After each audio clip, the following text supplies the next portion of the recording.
సుమన్ టీవీలో మీ business promotions కోసం ఈ కింది నెంబర్ను సంప్రదించగలరు.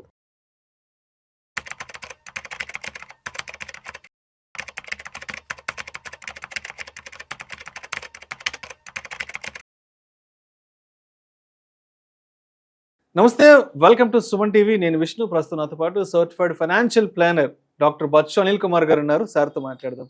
అనిల్ గారు నమస్తే సార్. నమస్తే విష్ణు గారు. అనిల్ గారు, ఒక్కసారి ఇవాల్టి మార్కెట్ కండిషన్ గురించి, ఇవాటి మార్కెట్ సినారియో గురించి మాట్లాడుకుందాము. మార్చి 9వ తారీఖు సోమవారం మార్కెట్లలో బ్లడ్ బాత్ జరుగుతోంది సార్.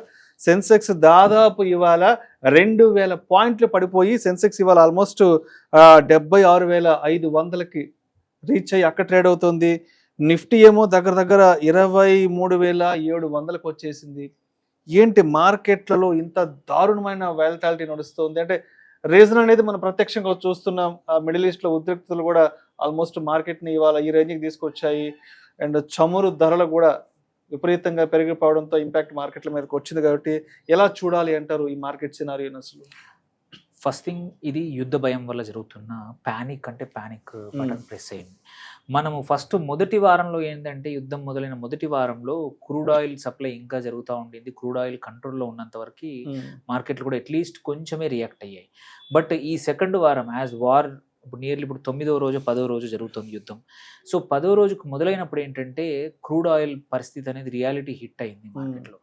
నిన్న ఓవర్ నైట్ నుంచి చూస్తూ ఉంటే నియర్లీ మార్కెట్స్ ఓపెన్ అయ్యాక 18% క్రూడ్ ఆయిల్ పెరిగి నియర్లీ $110 దాటైంది. అది ఎంతవరకు వెళ్తుందో అర్థం కావట్లేదు బ్యారెల్కి. సో ఇలాంటి పరిస్థితులు, ఎందుకంటే హార్ముజ్ సంధి కొద్దిసేపు ఏమో ఓపెన్ ఉంటుంది అంటున్నారు, క్లోజ్ ఉంది అంటున్నారు. అటు అమెరికా ప్రభుత్వం కూడా ఇన్సూరెన్స్లు ప్లస్ గ్యారంటీలు మరి సెక్యూరిటీలు ఇస్తామని చెప్తున్నారు చమురు ట్యాంకర్లకి. బట్ అది ఎంతవరకు జరుగుతుందో ఎవరికి అర్థం కావట్లేదు.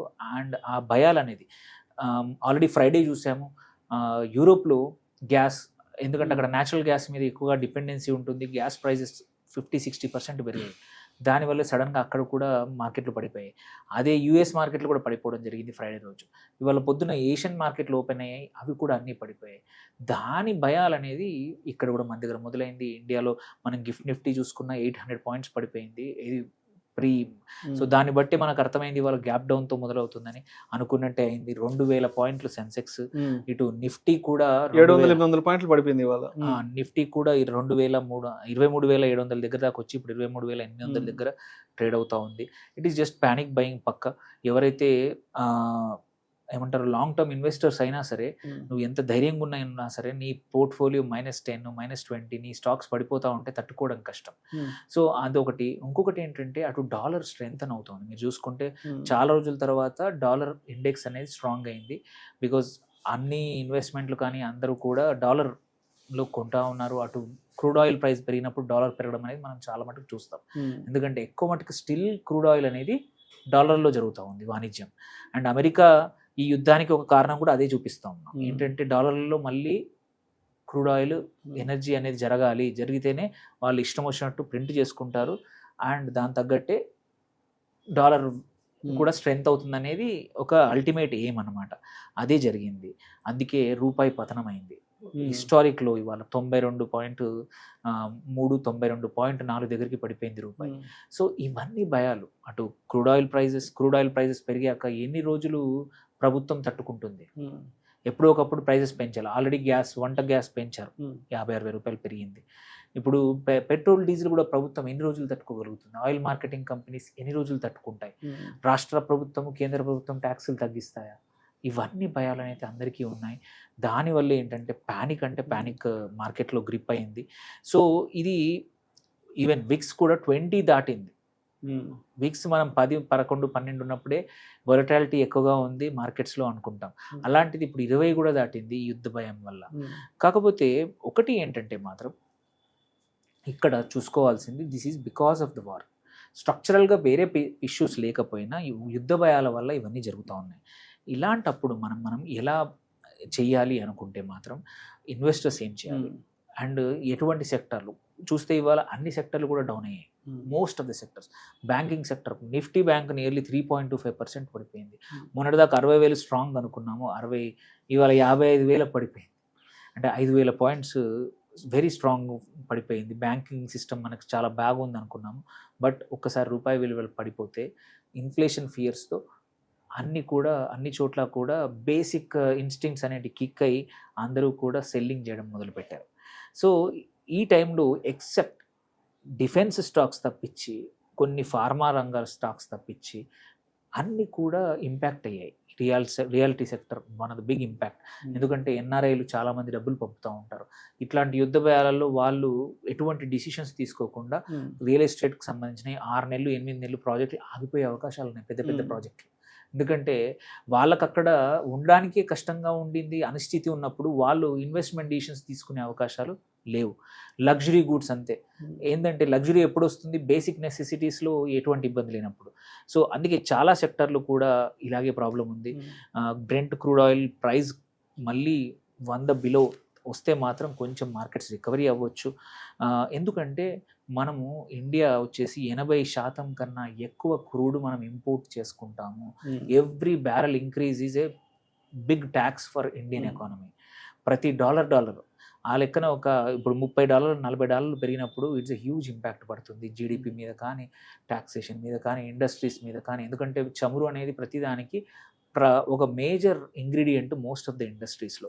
సో అదొకటి. ఇంపోర్ట్ బిల్ పెరుగుతుంది, కరెంట్ అకౌంట్ డిఫిసిట్ పెరుగుతుంది, దీనివల్ల ఇన్ఫ్లేషన్ పెరుగుతూ ఉంది బికాస్ పెట్రోల్ డీజిల్ ప్రైజెస్ పెరుగుతాయి కాబట్టి, అండ్ రెమిటెన్సెస్ తగ్గుతాయి. దాన్ని బట్టి ఇవన్నీ చూసుకుంటే మాత్రం ఆర్బీఐ కూడా చేతులు కట్టేసిన పని. 1-2 అంటే మేనేజ్ చేయగలుగుతుంది ఆర్బీఐ. 1-2 అంశాలని, ఇన్ని అంశాలని ఎటువంటి బ్యాంకింగ్ రెగ్యులేటర్ కానీ, మార్కెట్ రెగ్యులేటర్లు కానీ కంట్రోల్ చేయలేరు. కావాల్సిన మెజర్స్ కూడా ఎవరికి ఉండవు. ఓన్లీ హోప్ ఏంటంటే ఈ యుద్ధ భయం తగ్గిపోవడం. సో ఇలాంటప్పుడు ఏంటంటే ఇన్వెస్టర్స్ ఏం చేయాలి? కన్జర్వేటివ్ ఇన్వెస్టర్స్ కానీ, అగ్రెసివ్ ఇన్వెస్టర్స్ కానీ ఎవరైనా సరే ఏం చేయాలి అంటే మాత్రం నిఫ్టీ కీలక సపోర్ట్ ఏదైతే ఉందో ప్రతి జోన్లో కొంచెం ఇప్పుడు కొనే టైం ఇది.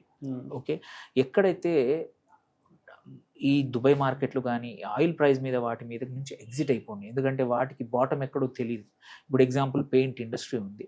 పెయింట్ ఇండస్ట్రీలో crude oil is the basis. వాటికి కావాల్సిన ముడి చెరుకు, ఫర్టిలైజర్ ఉంది, దానికి కూడా క్రూడ్ ఆయిల్, గ్యాసెస్ చాలా ఇంపార్టెంట్. సో ఇలాంటి ఇండస్ట్రీస్ కొన్ని మెటల్స్, సల్ఫర్, ఏవైతే కెమికల్ కంపెనీస్ ఉంటాయి, కెమికల్ కంపెనీస్కి సల్ఫర్ కావాలి. సల్ఫర్ ఎక్కడి నుంచి వస్తుంది? ఆయిల్ నుంచి వస్తుంది. ఆయిల్ ప్రాసెస్ చేసినప్పుడు ఆ సల్ఫర్ నుంచే సల్ఫ్యూరిక్ యాసిడ్ వస్తుంది. Sulphuric acid is the major requirement for all metal companies అన్నింటికి. సో అవన్నీ ప్రైసెస్ పెరుగుతాయి. సో అలాంటి ఎక్స్పోజర్ ఉంటే కొంచెం కట్ చేసుకోండి. అలా కాకుండా డొమెస్టిక్ ఫుడ్ కన్జంప్షన్ కానివ్వండి, హాస్పిటల్స్ అంటే హెల్త్ కేర్లో కానివ్వండి, ఆర్ మన ఫార్మా కంపెనీస్ కానివ్వండి, ఈవెన్ ఐటీ కంపెనీస్ అయినా పర్లేదు. ఎందుకంటే డాలర్ స్ట్రెంగ్త్ అవుతున్నప్పుడు, రూపాయి వీక్ అవుతున్నప్పుడు వాటికి వచ్చే రెవెన్యూస్ వల్ల వాటి నంబర్స్ బెటర్గా ఉండొచ్చు. అదొక సెక్టర్ కానివ్వండి. ఇలాంటి సెక్టర్లో కొన్ని రోజులు స్టాక్స్ మూవ్ చేసుకొని, మన పోర్ట్ఫోలియోని మూవ్ చేసుకొని, డిఫెన్స్ అన్నిటికన్నా ఇంపార్టెంట్ డిఫెన్స్. నెక్స్ట్ ఈ యుద్ధం జరిగినంత కాలం defence sector will be wonderful. మనం చూసాం ఆల్రెడీ కొత్త ఆర్డర్స్ వస్తూ ఉన్నాయి. ఈ భయానికి వేరే కంట్రీస్ కూడా వాళ్ళ స్టాక్ పైలింగ్ పెంచుకుంటారు. మన దగ్గర చాలా మంచి డిఫెన్స్ సిస్టమ్స్ ఉన్నాయి. సో అక్కడ వైపు మనం మారితే మంచిది. అండ్ ఇంకొక ఇంపార్టెంట్ థింగ్, మీకు ఫండమెంటల్లీ రీసెంట్గా వచ్చిన అర్నింగ్స్ ప్రొజెక్షన్స్ కంపెనీస్ బాగా ఇచ్చాయి. మీకు ఇన్వెస్ట్మెంట్ హొరైజన్ లాంగ్ టర్మ్ అయితే పెద్దగా భయపడకండి, వెయిట్ చేయండి. బికాస్ కోవిడ్ టైంలో కూడా ఇంతకన్నా ఎక్కువ నెగిటివ్ చూసాము. We have come back. ఇక్కడ కూడా we'll come back. It's much more faster because ఇది మన పరిస్థితుల వల్ల, మన ఇన్హరెంట్ పరిస్థితుల వల్ల ఎటువంటి భయాలు లేవు. షార్ట్ టర్మ్ వాళ్ళు మాత్రం మన లిక్విడిటీ మెయింటైన్ చేసుకోండి. సిప్ కంటిన్యూ చేయండి కంపల్సరీ. మ్యూచువల్ ఫండ్స్లో డబ్బులు ఉంటే అడిషనల్గా ఇన్వెస్ట్ చేయండి. సో ఇది అట్లాంటి తప్పించి ఒకేసారి భయం పడి మొత్తం తెగ అమ్మేసుకొని నష్టానికి బయటపడిపోయే పరిస్థితి కాదు. చాలా మటుకు మనం తీసుకునే డిసిషన్స్లో ఒక బేసిస్, మంచి స్టాక్స్ బాగుంటేనే, ఇండస్ట్రీ కానీ సెక్టర్కి ఒక నంబర్స్ ఉంటేనే తీసుకుంటాం. ఈ యుద్ధం వల్ల అన్నీ మారవు. పర్సంటేజ్ మారుతుంది. 15% గ్రో అయ్యే బదులు 10% గ్రో అవుతుంది కదా. సో అందుకోసం కొంచెం జాగ్రత్త పడితే పర్లేదు. అనిల్ గారు, మరొక విషయం స్పష్టంగా చెప్పండి. ఇప్పుడు ఈ యుద్ధం ఎప్పుడు ఆగదో అన్న సంకేతాలు ఎక్కడ మనకు తెలియట్లేదు. అసలు దానికి సంబంధించిన ఇన్ఫర్మేషన్ కూడా ఎక్కడా లేదు. సో కాబట్టి యుద్ధం కొనసాగినంత కాలం మార్కెట్లలో తప్పనిసరిగా వాలటాలిటీలు లేదంటే బ్లడ్ బాత్లో క్రాష్లో జరిగే అవకాశం ఉంది. అంటే మార్కెట్లో కూడా ఎలా ఉండబోతున్న యుద్ధం కారణంగా అన్నది కూడా మనకు ఒక స్పష్టమైన సంకేతం ఉంది కాబట్టి ఎస్. అయితే ఇప్పుడు ఈ యుద్ధ వాతావరణాన్ని కంప్లీట్గా మార్కెట్లో జరుగుతున్న ఈ సినారియోని దృష్టిలో ఉంచుకొని ఎస్ మనం మార్కెట్లతో ఏ విధంగా సిద్ధంగా ఉండాలి, మన పోర్ట్ఫోలియోకి సంబంధించి ఎటువంటి స్ట్రాటజీస్ మనం అప్లై చేసుకోవాలి అంటారు? సో యాక్చువల్లీ ఇది మనకు ఒక అంటే మంచి గుణపాఠాన్ని నేర్పేది. మనం ఎప్పుడు పోర్ట్ఫోలియో అంటుంటాం, చూస్తే నవ్వుతారు జనాలు. ఎందుకు రిటర్న్స్ ఇచ్చే బంగారంలో మొత్తం పెడతాను, అది మంచి రిటర్న్స్ ఇచ్చే ఈక్విటీలో పెడతాను, మీరు ఫిక్స్డ్ ఇన్కమ్ ఎందుకు పెట్టమంటున్నారు అని చాలా మంది క్వశ్చన్ చేస్తూ ఉంటారు. ఇప్పుడు వాల్యూ తెలుస్తుంది, ఎందుకంటే మీ పోర్ట్ఫోలియోలో మనం ఎప్పుడు కూడా మీరు ఎప్పుడు చూసినా ఫైనాన్షియల్ అడ్వైజర్స్ చెప్పేది ఒక 25 నుంచి 30% ఆ 20 to 25% ఫిక్స్డ్ ఇన్కమ్ పెట్టుకోమండి అంటాం. ఇట్లాంటి టైంలోనే పనికి వస్తుంది అనమాట. మీ పోర్ట్ఫోలియో అది బాగా చేయకపోయినా ఇక్కడ నుంచి మీకు 8 to 10%, 7 to 8% fixed income returns అయితే వస్తాయి. సో ఇప్పుడు అట్లీస్ట్ ఈ రియలైజేషన్తో నెక్స్ట్ టైం మార్కెట్స్ పెరిగినా కానీ ఉన్న డబ్బులన్నీ తీసుకెళ్ళి ఉన్న డబ్బులన్నీ తీసుకెళ్ళి ఓలటైల్ ఉన్న సిల్వర్లోనూ ఆర్ మార్కెట్స్లోనూ మొత్తం మార్కెట్స్లో ఎంత చెప్తాం 30 to 40% అంటాం. అందులో కూడా కొంచెం లాంగ్ టర్మ్కి, కొంచెం మీడియం టర్మ్కి లో రిస్క్ ఉండే లార్జ్ గ్యాప్లో పెట్టమంటాం. కానీ ఈ ఫిక్స్డ్ ఇన్కమ్ వైపు ఎందుకు పెట్టాలనేది ఇప్పుడు అందరికీ అర్థమవుతుంది. ఆ ఫిక్స్డ్ ఇన్కమ్ కూడా మీ ఫిక్స్డ్ ఇన్కమ్ అంటే ఎఫ్డీలే అయి ఉండొచ్చు, ఆర్ యాన్యుటీస్ ఇచ్చే లైఫ్ ఇన్సూరెన్స్ ప్లాన్లో యాన్యుటీలు ప్రతి సంవత్సరం 6 to 7% ఏమి జరిగినా ఇచ్చేవి ఉంటాయి, అలాంటివి కానీ. సో అవి కూడా ఇంపార్టెంట్ అనేది ఇప్పుడు అందరికీ రియలైజ్ అయ్యారు. సో అందుకే మీ పోర్ట్ఫోలియోని కొంచెం ఈ టైం చూసుకొని కొంచెం ఫిక్స్డ్ ఇన్కమ్ వైపు కూడా కొంచెం మళ్ళించండి, డెట్ ఫండ్స్లో పెట్టండి, బ్యాలెన్స్డ్ ఫండ్లో పెట్టండి. సో దేర్ బై ఏంటంటే మల్టీ యాసెట్ ఫండ్స్లో పెట్టుకోండి. దేర్ బై రేపు నెక్స్ట్ టైం ఇట్లాంటి సిచ్యువేషన్ వచ్చినా పోర్ట్ఫోలియో అంత ఎక్కువగా పడదు, మనకు భయపడాల్సిన అవసరం ఉండదు. ఎందుకంటే న్యూస్ మీరు చూస్తే ప్రతి గంటకు ఒక హెడ్లైన్ మారుతూ ఉంది. వాళ్ళు ఒక గంటకి మొన్న చూస్తే శుక్రవారం ఆర్ గురువారం రోజు చూసుకుంటే ఒక మీడియా ఒక చిన్న హెడ్లైన్ ఇచ్చింది, ఇరాన్ చర్చలకు సిద్ధమని. అనగానే మార్కెట్ ఒకేసారి 1000 పాయింట్లు సెన్సెక్స్ రికవరీ అయింది. బట్ అది నిజం కాదని తెలిసాక నెక్స్ట్ డే మొత్తం క్రాష్ అయింది. సో ఇలాంటి అందుకే హెడ్లైన్కి రియాక్ట్ కుండా ఉండకూడదంటే పోర్ట్ఫోలియో స్టేబుల్గా ఉంచుకోవాలి, పోర్ట్ఫోలియో డైవర్సిఫై చేసుకోవాలి. At least now learn from this మన దాని నుంచి నేర్చుకోవాల్సిన పాఠాలు ఏంటంటే మనం ఒక 20-25% ఫిక్స్డ్ ఇన్కమ్లో కూడా పెట్టుకోవాలి, డెట్ ఫండ్స్లో కూడా పెట్టుకోవాలి, ఆర్ ఏదైనా యాన్యుటీస్లో పెట్టుకోండి ఫిక్స్డ్ ఇన్కమ్ వచ్చేట్టు. వేరే సోర్సెస్ ఆఫ్ ఇన్కమ్ కూడా యాడ్ చేసుకోవాలనేది మాత్రం తెలుస్తుంది. అంతే తప్ప ప్యానిక్గా ఉండడం మాత్రం చేయకూడదు. మీ ఇన్వెస్ట్మెంట్ హొరైజన్ 10-15 సంవత్సరాలు మీ రిటైర్మెంట్ పోర్ట్ఫోలియోని కదపకండి. మార్కెట్ పడ్డా పర్లేదు, it will come back. And ఇంకొక విషయం కూడా చెప్పండి అనిల్ గారు, ఇప్పుడు మార్కెట్లో 84-85 ఆల్ టైంలో ఉన్నప్పుడు మరి అంటే ఆ టైంలో స్టాక్ ప్రైసెస్ కూడా చాలా హైలో ఉంటాయి కాబట్టి అప్పటి స్టాక్ ప్రైసెస్ని చూసి మార్కెట్లోకి ఎంట్రీ తీసుకోలేని వాళ్ళు ఎవరైతే ఉన్నారో, మరి ఇప్పుడు మార్కెట్లో ఆల్మోస్ట్ 76,000 77,000 వచ్చేసాయి కాబట్టి ఆల్మోస్ట్ 8-9 పాయింట్లు మార్కెట్లు వెనక్కి వచ్చేసాయి. దాదాపు 2 సంవత్సరాల కాలానికి మార్కెట్లు వెనక్కి వెళ్ళిపోయినాయి కాబట్టి ఎస్ ఇప్పుడు ఎవరైనా మార్కెట్లో ఎంట్రీ తీసుకోవాలి, మార్కెట్లోకి ఆపర్చునిటీ తీసుకోవాలి, స్టాక్స్ అన్ని కూడా తక్కువ ప్రైసెస్లో ఉన్నాయి కాబట్టి అని అనుకునే వాళ్ళకి మీరేం చెప్తారు? యాక్చువల్లీ అది చాలా ఇంపార్టెంట్. మీరు చూస్తే ఇండెక్స్ ఓన్లీ 15-20% పడిపోవచ్చు, బట్ కొన్ని స్టాక్స్ 50% పడిపోయాయి. ఓకే, పిఈ అప్పుడు పెద్ద పిఈ దగ్గర ట్రేడ్ అవుతున్నాయి, ఇప్పుడు తక్కువ పిఈ.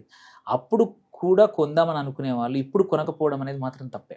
ఎగ్జాంపుల్ ఇప్పుడు ఎంటర్ కాకపోతే అది స్వయంకృత అపరాధము. ఇప్పుడు ఒక మంచి మల్టీ బ్యాగర్ అయ్యే అవకాశాలు చాలా స్టాక్స్ ఆ రేంజ్లో అవుతున్నాయి, ఆ రేంజ్లో ట్రేడ్ అవుతూ ఉన్నాయి. ఎందుకంటే వాటికి ఆర్డర్ బుక్ ఉంది, ఎగ్జిక్యూషన్ హిస్టరీ ఉంది, మన ఫండమెంటల్ స్ట్రాంగ్గా ఉన్నాయి, మేనేజ్మెంట్ స్ట్రాంగ్గా ఉంది. అట్లాంటి కంపెనీలు అట్లీస్ట్ ఒక 100 ఉన్నాయి. అవి ఇది గుడ్ టైం అనమాట, ఇది బయింగ్ టైం. ఇప్పుడు మీ దగ్గర డబ్బులు ఉంటే ఈ టైంలో ఎంటర్ అయితే మీరు ఒక 1 to 2 yearsలో మీరు పెట్టిన అమౌంట్కి మీరు అనుకున్న దానికన్నా ఎక్కువగా చాలా ఎక్కువ రిటర్న్స్ వచ్చే అవకాశాలు ఉంటాయి. ఎందుకంటే they are at discount. So discount తర్వాత ఇప్పుడు మార్కెట్స్ రికవర్ అయితే they are the ones will go from come back faster. So మీరు ఇంతకుముందు నుంచి వాచ్ లిస్ట్లో పెట్టుకున్న స్టాక్స్ని ఇప్పుడు డీటెయిల్డ్గా అనలైజ్ చేయండి. మీ ఫైనాన్షియల్ అడ్వైజర్, మీ స్టాక్ అడ్వైజర్తో మాట్లాడండి. It is a good time to deploy. ఒక్కరోజు కాదు, కాకపోతే ఏంటంటే ఈ వారం కొంచెం యుద్ధం ఆగిపోయే టైం లోపల ఈ నెక్స్ట్ 3-4 వారాలు, నాకు తెలిసి అయితే ఒక 3 వారాలు, మ్యాక్సిమం 1 month అనుకున్నాము. 1 monthలో ఏదో ఒక వైపు ఒక డిసిషన్ వచ్చే అవకాశం ఉంది. ఈ యుద్ధం ప్రొలాంగ్ అవ్వడం ఇజ్రాయెల్కి మంచిది కాదు, అమెరికాకి మంచిది కాదు, ఇటు ఇరాన్కి కూడా మంచిది కాదు, ఎవరికి కూడా ఫైనాన్షియల్గా అయితే ఎవరికి మంచిది కాదు. మొండికి పోవడం, సప్లై చైన్ డిస్టర్బ్ అయిపోయింది మొత్తం, అన్ని రకాల సప్లై చైన్లు డిస్టర్బ్ అయ్యాయి. అండ్ ఇది ఎక్కువ రోజులు ఆగితే ప్రపంచవ్యాప్తంగా అందరికీ ఇబ్బందే. ఇంతకుముందు కన్నా గ్లోబల్ కనెక్టెడ్నెస్ పెరిగింది. మనం అనుకుంటా గ్లోబలైజేషన్ తగ్గింది కాదు. ప్రతి దానికి జస్ట్ ఇన్ టైం మ్యానుఫ్యాక్చరింగ్ అయ్యి, నువ్వు ఇప్పుడు జస్ట్ ఇందులో చూసుకుంటే సల్ఫ్యూరిక్ యాసిడ్ నేను చెప్పాను, దానివల్ల మెటల్స్ లేకపోతే ఇటు ప్రతిరోజు వాడే ఈవీ బ్యాటరీస్ కష్టం, సెమీ కండక్టర్ కష్టం, చిప్స్ కష్టం, సోలార్కి కష్టం. అంటే ఎంత కనెక్టెడ్ వరల్డ్ అయిపోయిందంటే ఒకదానికి ఇంకో ఇండస్ట్రీకి అంతగా ఉన్నప్పుడు సప్లై చైన్లన్నీ కూడా ఎక్కడ ఏది తక్కువ దొరికితే అక్కడ తెప్పిస్తున్నాం. దుబాయ్, ఈ గల్ఫ్ రీజన్ నుంచి కూడా ఓన్లీ ఆయిల్ ఒక్కటే కాదు, ఫర్టిలైజర్స్ కావాల్సిన సరుకు ఏంటి, సింథటిక్ నైట్రోజన్ అది ఎక్కడ దొరుకుతుంది, అది హై ఎనర్జీ కావాలి. అందుకోసం న్యాచురల్ గ్యాస్ ఉన్న ఒమాన్, ఖతార్ ఇట్లాంటి చోట ఫర్టిలైజర్ ఫ్యాక్టరీకి కావాల్సిన ఈ ప్లాంట్స్ ఉంటాయి. అక్కడ నుంచి రాకపోతే నువ్వు ఫర్టిలైజర్ ఎక్కడ తయారవుతుంది? Fertiliser is the basis for agriculture. So అందుకే ఎక్కువ రోజులు ఈ యుద్ధం జరగడం అనేది ఎవరికీ మంచిది కాదు. So most probably within a month అయిపోతుంది. మార్కెట్స్ ఈ నెగిటివిటీ అంతా కూడా చాలా ఫాస్ట్గా రికవర్ అయ్యే అవకాశాలు ఉన్నాయి. బికాజ్ ఇది మన ఇండియన్ పరిస్థితుల వల్ల మార్కెట్లు పడిపోలేదు. ఈ కేసులో రికవరీ విల్ బి ఫాస్టర్ అండి. Thank you sir, thank you so much Anil గారు. థ్యాంక్ యూ అండి.